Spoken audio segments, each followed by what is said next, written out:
నన్ను గుర్తుపట్టారా? 15 ఏళ్లకు ముందు కాశీలో మీరు ఆశీర్వదించారు. తర్వాతే గొప్పవాణ్ణి అయ్యాను. తమరిక్కడున్నారని విన్నాను. ఓసారి చూసిపోదామని వచ్చాను. ఈ కానుక స్వీకరించండి. ఏమిటిది?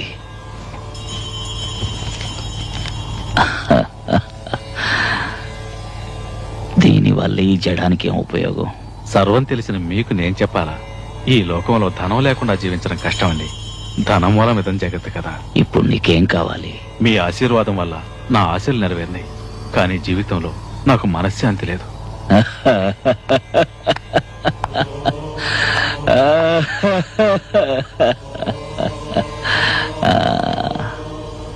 ధనమూలం ఇదం జగత్తని ఇందాకేగా అన్నావు. శాంతిని కొనుక్కో.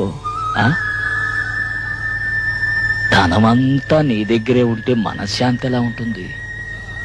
ఏదో నీకు కావలసిన